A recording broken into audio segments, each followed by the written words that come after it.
Esto que veis es el puente Milvio en Roma. Hace más de 2000 años que pasan bajo sus arcos las aguas del Tíber. Por este puente transitaron durante siglos las tropas romanas que avanzaban hacia el norte para conquistar o defender los grandes territorios del Imperio Romano. La tradición nos cuenta que aquí, en el año 312 después de Cristo, se le apareció al emperador Constantino la cruz de Jesús mientras cruzaba el Tíber con sus tropas para proteger a Roma de religiones y del aspirante al trono imperial, Magencio. Los 3 primeros siglos de la historia de la Iglesia, como ya hemos visto, se caracterizaron por las persecuciones. Estuvieron marcados por la voluntad de las autoridades romanas de borrar del mapa y destruir el mensaje cristiano y a los mismos cristianos. Pero el Evangelio creció y el reino de Dios aumentó.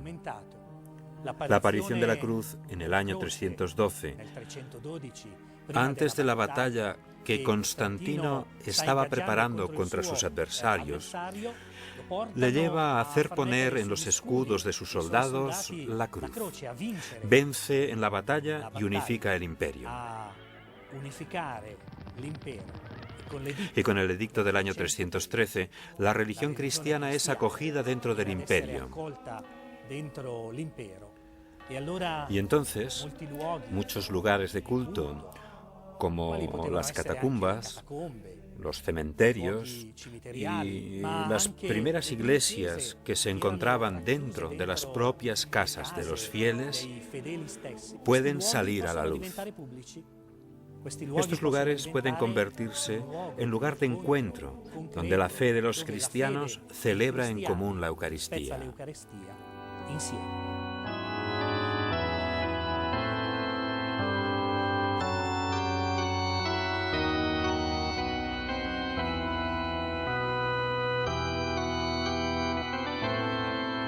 Las consecuencias del Edicto de Milán del año 313 son numerosas y, sobre todo, tienen efectos notables en todo el Imperio Romano.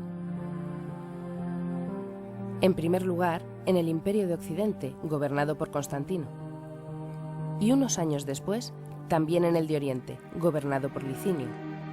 En el mapa podemos observar la división del Imperio Romano. Pero para entender bien las consecuencias del Edicto de Milán, nos situamos ante el Panteón, que para los romanos era el templo de todas las religiones, con un joven investigador de la Iglesia Católica. Las consecuencias del Edicto de Milán del año 313 son 4. 1. La equiparación del culto cristiano con la religión del Estado de Roma. 2. La libertad de culto para los cristianos. 3. La restitución de bienes y propiedades confiscadas con anterioridad a los cristianos, incluidos cementerios e iglesias. 4. La designación del domingo como día de fiesta oficial.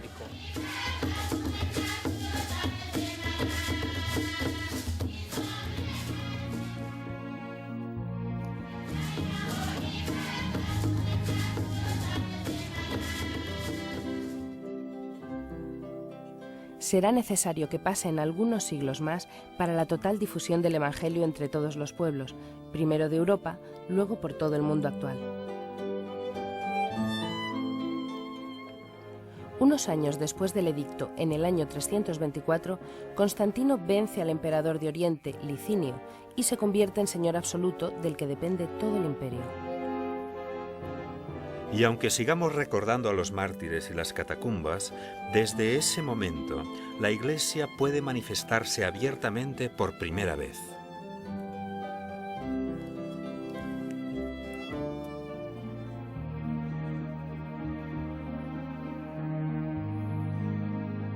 En estos años se construyen espléndidas basílicas cristianas e innumerables iglesias, no solo en Roma, sino también en Egipto, en el Cairo y por todo el imperio, en Jerusalén, en Constantinopla, en Cartago, Roma, Milán.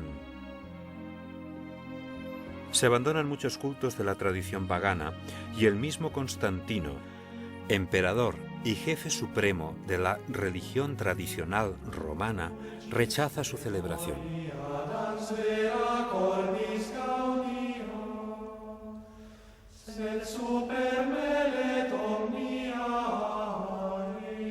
En el año 313, los cristianos son aproximadamente unos 7 millones, algo más del 5% del imperio, y su presencia es mayor en las ciudades más importantes, aunque se extienden hasta los límites más lejanos del imperio, como el estado de Kerala, en India.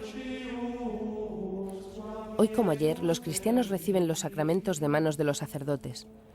Pero aunque los sacramentos eran celebrados por los fieles de todo el imperio de la misma manera y forma, es en estos siglos cuando aparecen diferencias y arbitrariedades en la interpretación de la doctrina. Esta es la época de las primeras herejías.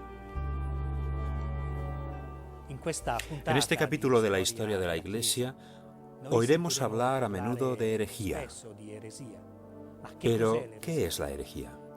La herejía es una verdad distorsionada, una verdad que no sigue la lógica del Evangelio, en la que una o varias personas proponen una verdad diferente de la fe que la Iglesia nos invita a creer. Y la Iglesia siempre ha luchado contra las herejías.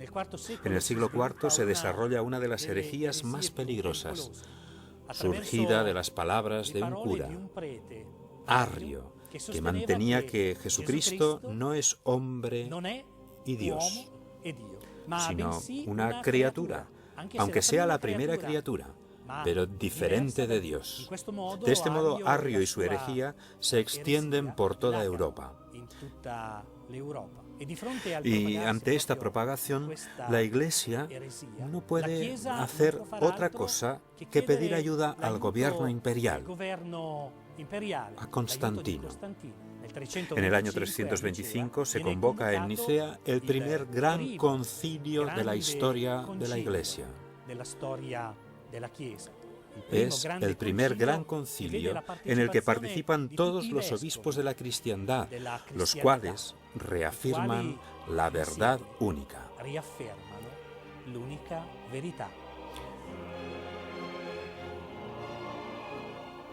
Aún hoy podemos encontrarnos con este documento. Es el credo. Cada domingo, en la Santa Misa, lo recitamos. Es el credo el que contiene las verdades en las que la Iglesia nos propone creer.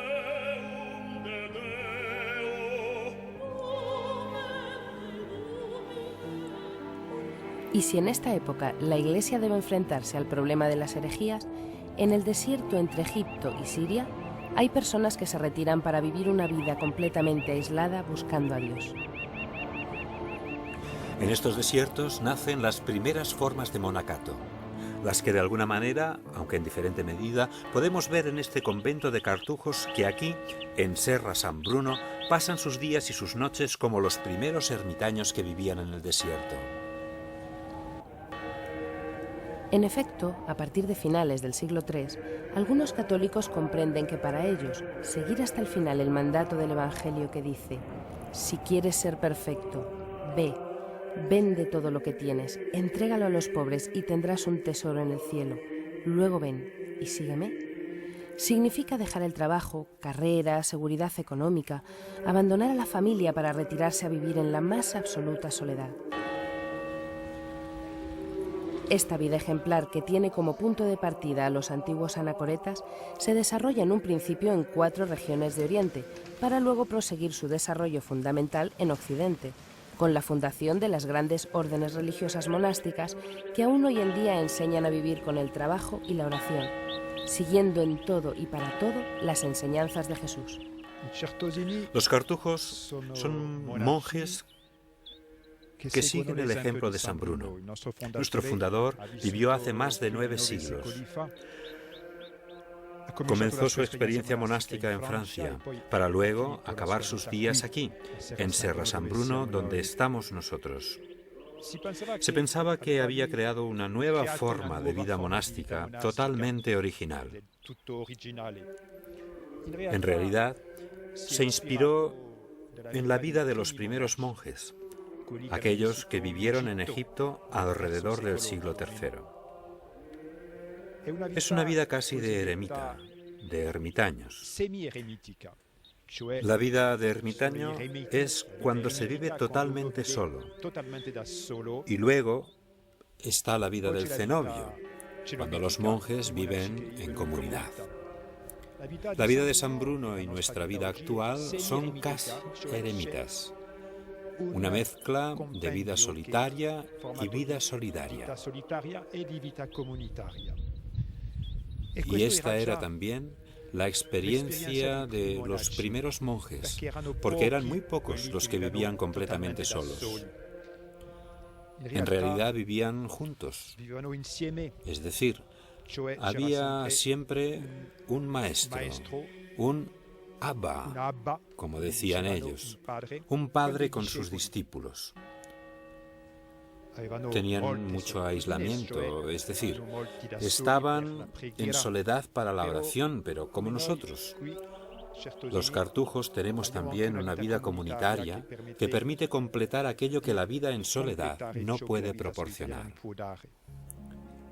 En aquel momento, terminada la época del martirio y las persecuciones, en el deseo de imitar la vida de Jesús, muchos hombres y mujeres buscan una forma concreta de vivir esta imitación.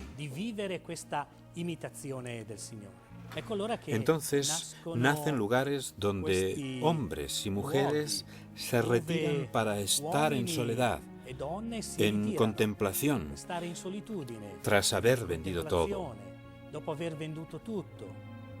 como hizo el primer gran monje, San Antonio Abad en su desierto,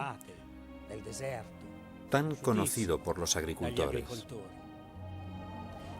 San Antonio elige una vida retirada, en soledad, para dedicar su vida solamente al sacrificio, a la entrega al Señor.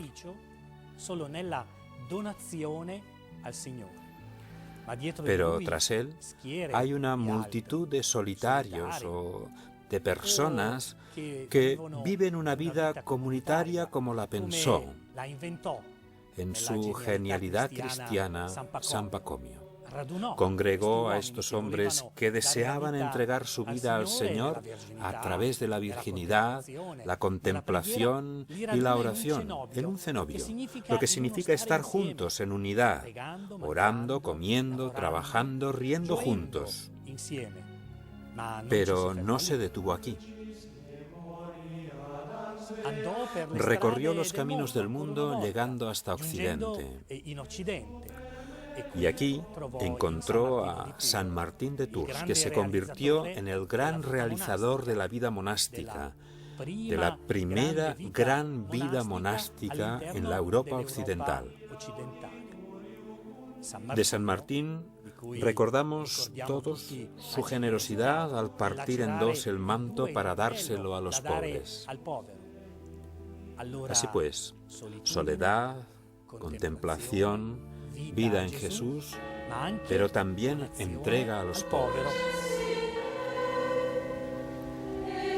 Si observamos con atención uno de los muchos conventos actuales, nos daremos cuenta de que, efectivamente, la vida de estas comunidades femeninas o masculinas no difiere mucho de los antiguos cenobios que fundara San Pacomio en Egipto. Igual que entonces, rezan juntos entonando himnos a Dios como los que escuchamos ahora.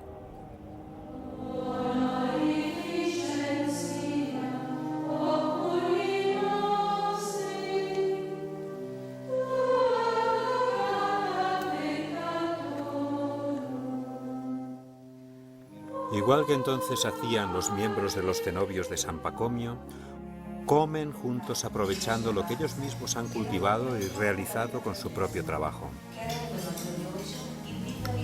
Y esto es igual para las comunidades femeninas que, aunque comenzaron a fundarse siglos más tarde, pasan sus días entregadas al trabajo, la meditación y la oración. Como las antiguas monjas reunidas por la hermana de San Pacomio en las tierras entre el Nilo y el Mar Rojo. Tanto entonces como ahora son vidas entregadas por Dios y por el amor al prójimo. ¿Cómo se siente la llamada de Dios? A todos los que me han hecho esta pregunta no he sido capaz de responderles con precisión y os aseguro que me la han hecho muchos. Creo que debe ser algo parecido a cuando uno se enamora. Lo que sientes dentro de ti es tan grande que no puedes casi ni expresarlo con palabras. Nadie tiene un amor más grande que este, dice Jesús, dar la vida por los amigos. Este es el amor que me ha enamorado. Un amor tan fuerte que es más fuerte que la muerte y la transforma en vida. En realidad lo último en que pensaba era en hacerme monja. Pero es tan hermoso confiarse a quien sabes que te ama. Y todo sucede como a escondidas, en aquella zona tan íntima del corazón donde solo habita Él. Y no permite la entrada de nadie más. Yo, que habría querido recorrer las misiones del mundo, me encontré llamando a la puerta de un monasterio de clausura con el mismo deseo dentro de mi corazón. Amar a mi Dios con todo mi ser y a mis hermanos con ese mismo amor. Sé que parece imposible e incluso para mí es un misterio, pero creo que estas rejas, que parece que separan del mundo y encierran, en realidad permiten llegar derecho al corazón de Dios y desde allí al mundo entero. Sí, es una muerte, pero es una muerte por amor. Y es increíble cómo desde ya todo se me aparece desbordante de luz, de vida y de la alegría del Señor resucitado. Pero aunque durante aquellos siglos se fundaron nuevas comunidades, no faltaron nuevas herejías. Es el año 381 después de Cristo. Los obispos reunidos en Constantinopla en un nuevo concilio afirman que el Espíritu Santo es Dios de la misma manera que el Padre y el Hijo, tal y como está representado actualmente en el interior de la Basílica de San Pedro. Es la señal de la cruz que cada cristiano hace miles de veces a lo largo de su vida y tiene su origen en aquel lejano concilio, igual que el gesto de la bendición a los fieles que hace el sacerdote. Afirma la unidad y la Trinidad de Dios, Padre, Hijo y Espíritu Santo.